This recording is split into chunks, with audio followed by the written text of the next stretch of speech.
বিসমিল্লাহিররহমানিররহিম। আজকে বিকাল 3টায় অত্যন্ত সুনামের সাথে যে প্রতিষ্ঠানটি কথা উঁচু করে দাঁড়িয়েছি আপনার অনলাইন প্রেস ক্লাবে আজকে দুটি কথা বলার সুযোগ করে দেওয়ার জন্য আমার বড় ভাই এবং আমার প্রেস ক্লাবের অনলাইন প্রেস ক্লাবের সভাপতি সাধারণ সম্পাদক আমার বড় ভাই এবং অনলাইন প্রেস ক্লাবের যে যারা আছেন সবাই আমার শ্রেণীগত সালাম নেবেন। আসসালামু আলাইকুম রহমতুল্লাহি ওয়া বারাকাতুহু। আসন্ন উপজেলা পরিষদ নির্বাচনে আমি একজন মহিলা ভাইস চেয়ারম্যান পদপ্রার্থী। আপনার গত 2019 সালের 18 মার্চ আপনারা আমাকে আপনাদের ভোটের মাধ্যমে, আপনাদের গণরায়ের মাধ্যমে, আপনাদের মিডিয়া কাভারেজের মাধ্যমে, আপনার সংবাদকর্মী ভাইদের বুদ্ধিমত্তার মাধ্যমে অনেক আপনারা আমাকে সাহায্য করা সহযোগিতার মাধ্যমে আমি নির্বাচিত হয়েছিলাম। জৈন্তাপুর উপজেলার মহিলা ভাইস চেয়ারম্যানের ইতিহাস রেকর্ড সংখ্যক ভোট পেয়ে 27,217 ভোট পেয়ে নির্বাচিত হয়েছিলাম। এত ভোট এবং এত আকাঙ্ক্ষা, এত প্রত্যাশা নিয়ে যখন আমি নির্বাচিত হয়েছিলাম, সেই প্রত্যাশা স্বরূপ জৈন্তাপুর উপজেলাবাসীর সেই স্বপ্ন পূরণে আমি সাকসেস হতে পারিনি। সাকসেস হতে পারিনি দুইটা কারণে। একটা ছিল আপনার মহামারী করোনা এবং আরেকটা ছিল আপনার প্রায় 8 ছিল আপনার বন্যা। প্রায় 3টা বছর আমার এখানে চলে গেছে। করোনাকালীন সময় আমাদের ঘোরাতো কম ছিল এবং বন্যার সময় তো আমাদের বিশেষ করে জৈন্তাপুর উপজেলা অনেক বেশি স্থবির হয়ে পড়ছিল। বিদায় অনেক কাজ, অনেক দায়বদ্ধতা, অনেক ইচ্ছা থাকা সত্ত্বেও আমি করতে পারবো। দ্বিতীয় কারণ হচ্ছে আমি পদাধিকার বলে মহিলা ভাইস চেয়ারম্যান। যেহেতু দীর্ঘ 22 বছর ধরে আমি রাজনীতি করে আসছি, রাজনীতি করছি, কিছু প্রশাসনিক দক্ষতা, কিছু সামাজিকতা, কিছু রাজনৈতিক দক্ষতা আমার মাথায় ছিল, আগেও ছিল, এখনও আছে। আমি চেষ্টা করি সাংবাদিকতা দিয়ে, যেহেতু আমার জীবনটা শুরু করেছিলাম আমি ছাত্র জীবনে, তখন সাংবাদিক কর্মীদের প্রতি এবং সাংবাদিক ভাইদের প্রতি আমি মাথার কাজ হিসাবে মনে করি এবং সম্মান করি, আজীবন করে যাব। সেই ধারাবাহিকতায় আজকে আমাদের এই মত বিনিময় সভা বলি বা আলোচনা সভা বলি বা আপনাদের সাথে আমার এই যে সামনের দিকে কীভাবে এগিয়ে যাবো অনুপ্রেরণার কথা বলি, আমরা একটু বসেছি সবাই কথা বলার জন্য। আরেকটা জিনিস আপনাদের সাথে শেয়ার করি, আমি পদে মহিলা ভাইস চেয়ারম্যান, আমি আগেই বলেছি।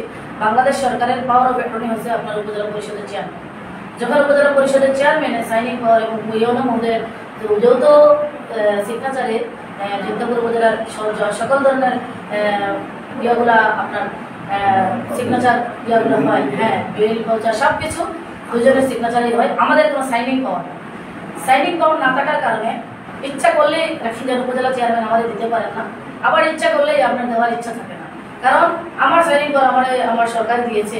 আমি আমাদের সরকারের মনে করেন বলতে পারেন উনি যে আমি বাংলাদেশ সরকারের একদম উপজেলা আওয়ামী লীগের সভাপতি, উনি উপজেলার চেয়ারম্যান, ওনার অনেক নেতাকর্মী থাকতে পারে, ওনার অনেক আকাঙ্ক্ষা থাকতে পারে ওনাদের মধ্যে।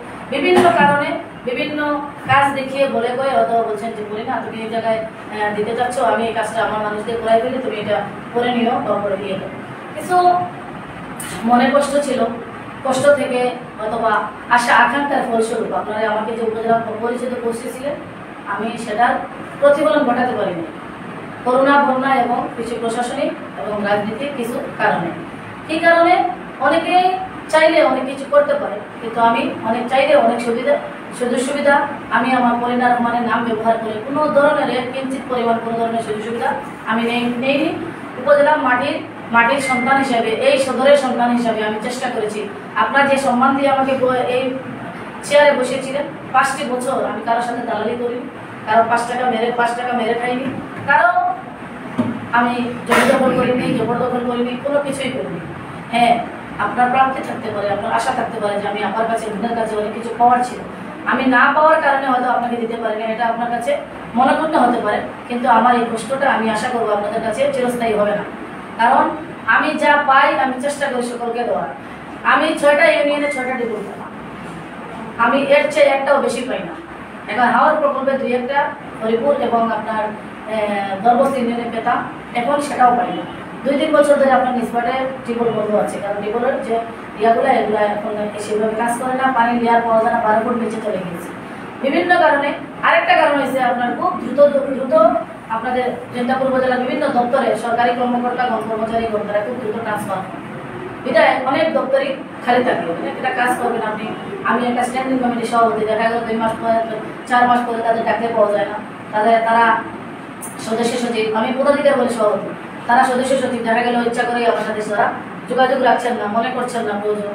কিন্তু জায়গা থেকে এডিপি থেকে প্রায় 1.5 কোটি টাকার উপরে আমি এই জৈন্তপুর উপজেলাবাসী সামগ্রিক উন্নয়নে, অবকাঠামো উন্নয়নে, কালভার্ট, রাস্তা, কালভার্ট, স্কুল, কলেজ, মাদ্রাসায় আমি দেওয়ার চেষ্টা করেছি।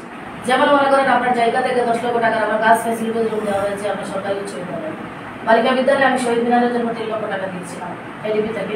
2 লক্ষ টাকা, প্রায় 2 লক্ষ টাকার আপনার সরকারি বালিকা বিদ্যালয়ে হাইড্রেন ব্লকে দেওয়া হয়েছে। কিছুদিনের ভিতরে আপনার পেয়ে যাবে বালিকা বিদ্যালয়। দারুসুন্নাতে 20টা হাইড্রেন, 20টা লোব্রেন, 20 সেটের একটা ফার্নিচার বেঞ্চ আমার দারুসুন্না মাদ্রাসায় দেওয়া হয়েছে, বালিকা বিদ্যালয়ে দেওয়া হয়েছে। আশরাফুল মাদ্রাসায় দেওয়া হয়েছে। আশরাফুল মাদ্রাসা দীর্ঘ 50-60 বছর ধরে রাস্তাটা কাঁচা ছিল। এটা আমার সত্যবর্ণা সভাপতি আমাকে রিকোয়েস্ট করেছেন যে ওখান থেকে অন্তত আমরা সবাই এখানে নামাজ পড়ি, ঈদগাহ আছে, একটা মহিলা মাদ্রাসা আছে, আর অনেক 10টা-12টা গ্রামের ছাত্রছাত্রীরা এই যে বাইপাস রাস্তা দিয়ে স্কুল, কলেজ, মাদ্রাসা যায়। তুমি যদি এটা দেও তাহলে অনেকদিন এই এলাকার মানুষের জন্য তোমার একটা সহযোগী হয়ে থাকবে। আর ডিসপার্টের মেয়ে হিসাবে তুমি তার প্রতি একটা আশা আকাঙ্ক্ষা আছে। এই কারণে আমি প্রায় 5 লক্ষ টাকা আমি এডিপির বরাদ্দ থেকে আমি রাস্তা করে দিয়েছি। সিলেটের আপনারা জেনে থাকবেন, সিলেটের জেলা পরিষদ থেকে আমি 4 লক্ষ টাকা এনে দিয়েছিলাম। 1 লক্ষ টাকা হচ্ছে লামিকা মাদ্রাসায়, আর 1 লক্ষ টাকা হচ্ছে আশরাফুল লীলাবাড়ি মাদ্রাসায়, আর 1 লক্ষ টাকা হচ্ছে আপনার কাঞ্জর জামে মসজিদ, আর 1 লক্ষ টাকা হচ্ছে আপনার ব্রিগেডিয়ার মজুমদার বিদ্যানিকেতন উচ্চ বিদ্যালয়। ওনার কাছ থেকে জিজ্ঞেস করে বলতে পারবেন যে ওনারা চিঠি মাধ্যমে পেয়েছে, ধর্মস্থানের মেম্বারের মাধ্যমে ওনারা চিঠি নিয়ে গিয়েছিল। ওনারা চিঠি নেওয়ার পরে ওনারা কাজ করেছেন, জেলা পরিষদে ওনারা সবকিছু জমা করেছে, সবকিছু ডিলিট করেছেন, আমার কোনো হাত ছিল না। ওনারা এটাই বলে ওনারা করেছেন। আমি এই 4 লক্ষ টাকার পরে ডিসি অফিস থেকে এবং মহিলা বিষয় থেকে আমি কিছু আপনার বরাদ্দ পেয়েছিলাম, সেটাতে আমি অসহায় মেয়েদের দেওয়ার চেষ্টা করেছি। এডিপি থেকে প্রথম 2 বছর আমার চেয়ারম্যান মহোদয় আমাকে এডিপি থেকে আমার নারী উন্নয়ন ফোরামের, যেহেতু এটা সরকারি সংস্থা, উনিও সরকারের একজন পার্ট, উনি আমাকে 2 বছর দেয় নাই। পরে যখন নুসরাত আজমেরি হক আসলেন তখন ওনাকে রিকোয়েস্ট করে ডিসি অফিস থেকে পরিপত্র এনে আমাকে বলার চেষ্টা করলেন যে আপনি এডিপি থেকে 3% আপনার দিতে হবে নারী উন্নয়ন ফোরামের জন্য। আমি পদাধিকার বলে সভাপতি, এটা নিয়ে অনেকদিন পরে রেজিস্ট্রেশন চলে গেছে, প্রায় 50 থেকে 60,000 টাকা খরচ করে আমি এটা একটা জীবিত করেছি আর কি। এটা বন্ধ ছিল 2015 সালের মধ্যে। আমি এখন 2 লক্ষ টাকা, 2,000 টাকা আপনার এটা নবায়ন দিতে হবে। আমি চেষ্টা করেছি এডিপি থেকে 2 লক্ষ টাকা, 2 লক্ষ টাকা, 4 লক্ষ টাকার অসহায় বিধবা নারীদের নিয়ে আমি অসচ্ছল মহিলাদের 2 লক্ষ টাকা, 2 লক্ষ টাকা, 4 লক্ষ টাকার আপনার সেলাই মেশিন বিতরণ করার জন্য। এগুলো কিন্তু আমার এক্সট্রা অর্ডিনারি, এগুলো তো উপজেলা পরিষদে আগে কেউ করতে পারে নাই বা করেও নেই। আমি এটা বলার কারণ হলো যে আমার যে আপনার আশা আকাঙ্ক্ষা নিয়ে যে আমার উপজেলায় পাঠিয়েছিলেন, আমি এটা আমার যে কাজ করার একটা পলিসির একটা কিঞ্চিত পরিমাণ বললাম মাত্র, কারণ আমি চাইলেই অনেক কিছু করতে পারি না, আমার কিছু দায়বদ্ধতা থাকে। তারপর আমি চেষ্টা করেছি জৈন্তপুর উপজেলাবাসীর জন্য, জৈন্তপুরের মাটি মানুষের জন্য কিছু করা, আমার হাতের দ্বারা, আমার কলমের দ্বারা, আমার কথাবার্তা চালচলনের দ্বারা, সহযোগিতার দ্বারা যদি আমার কিছু করা যায়। এরপরে আরেকটা দেখেন, আপনার বাবুবাগ উচ্চ বিদ্যালয়ে আপনার জায়গায় 10 লক্ষ টাকা কাজ হচ্ছে, আপনার বিল্ডিং এর 2 রুম করা হচ্ছে। হেমন্তিপাড়া উচ্চ বিদ্যালয়ে 10 লক্ষ টাকার কাজ করা হচ্ছে। আমি রিসেন্টলি এডিপি থেকে 2 লক্ষ টাকার একটা রাস্তার কাজ দিয়েছি সিসি ডালে 120 ফুট, এবং আপনার দরবাজ জামিয়া 4 লক্ষ টাকা রাস্তার আপনার সিসি ডালে দিয়েছি। এরপরে আপনার সাংবাদিক সোহেবের বাড়ির সামনে 2 লক্ষ টাকার আপনার সিসি ডালে দিয়েছি। আপনার মাহুতাড়ি মসজিদের যে কবরস্থানের গার্ডওয়াল, এখানেও আমি বরাদ্দ দিয়েছি আপনার 1 লক্ষ টাকা।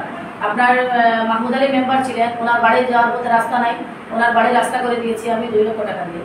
আপনার শ্রমিক যে ট্রেড ইউনিয়ন, ড্রাইভার সমিতির যে ট্রেড ইউনিয়ন হচ্ছে চাঙ্গিলের, সেখানে তাদের বাথরুম করার জন্য আমি 1 লক্ষ টাকা এডিপি থেকে দিয়েছি। আমার যে এই প্ল্যান বা আমার যে এই পরিকল্পনা, আমি চেষ্টা করে দেবো সামগ্রিক উন্নয়ন দিয়ে স্কুল, কলেজ, মাদ্রাসা, মসজিদ, মাদ্রাসা, স্কুল, কলেজ এগুলোতে দিলে কোনো না কোনোভাবে পর্যায়ক্রমে আপনার আমার সকলের উপকার হয় বিধায় আমি এটা দেওয়ার চেষ্টা করছি। আপনারা যদি আমাকে জিজ্ঞেস করেন যে আমি ব্যক্তিগতভাবে কোনো কিছু দিয়েছি কিনা, আমি বলবো যে 99% আমি ব্যক্তিগতভাবে দেওয়ার চেষ্টা করি নাই। আমি চেষ্টা করি যে সামগ্রিক উন্নয়ন হয়, সেই সামগ্রিক উন্নয়নের স্বার্থে আমি দিয়েছি। তারপরেও আমি মানুষ, ভুল ত্রুটি আমার হতে পারে, কারণ আপনারা যা লেখেন আমি মানুষের চোখে দেখি, আর আপনারা যা দেখেন তা চিলের চোখে দেখেন। এটা নিয়ে অনেক উচ্চপদস্থ মেধা মনন নিয়ে আপনারা লেখেন, আপনাদের কাছে আমার ভুল থাকবে।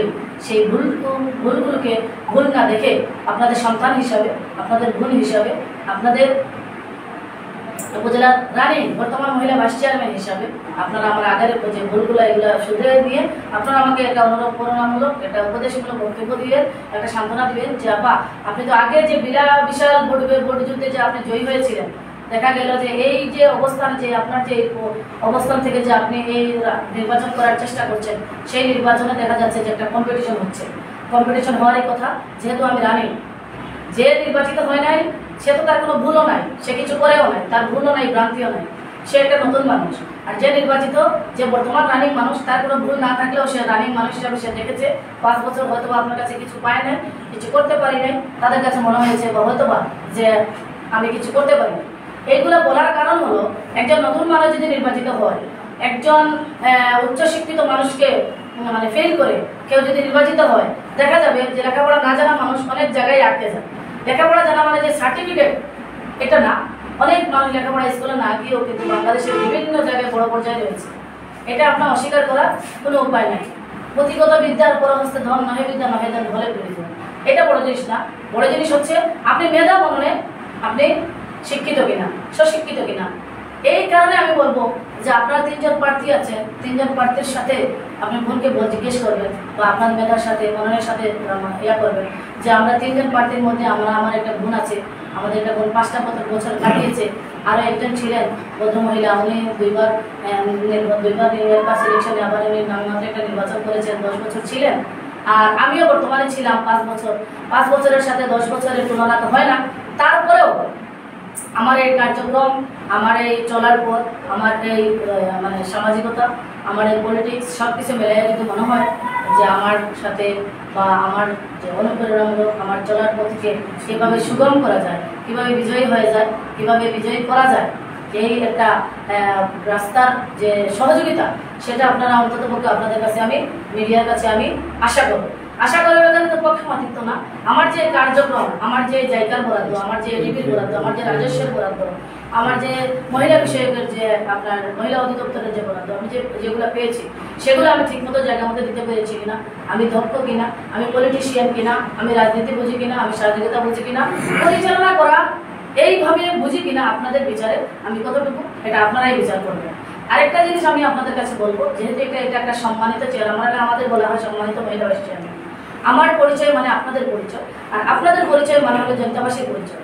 আমি যখন নির্বাচিত হয়েছিলাম তখন আমার পরিচয় ছিল যে আমি জনতাপুরের মহিলা ভাইস চেয়ারম্যান। অন্যান্য উপজেলার সাথে যখন আমার পরিচয় হবে তখন আমি অন্যান্য উপজেলার সাথে আমার জনতাপুরের পরিচয় থাকবে। আপনারা সহযোগিতা ধোয়া নিয়ে আমি এটাই বলবো, এমন একজন মানুষকে আপনারা নির্বাচিত করবেন যে মানুষ নির্বাচিত হওয়ার পরে কেউ তুচ্ছতার ছিল না করে, আপনার আমাদের কোনো কিছু বলে বলে না পড়া, যে এমন একটা মানুষকে নির্বাচিত করলে সে আসলে পারে নাই বা করতে পারে নাই, ওনার লেখাপড়া এত নাই, এগুলো যেন না বলে।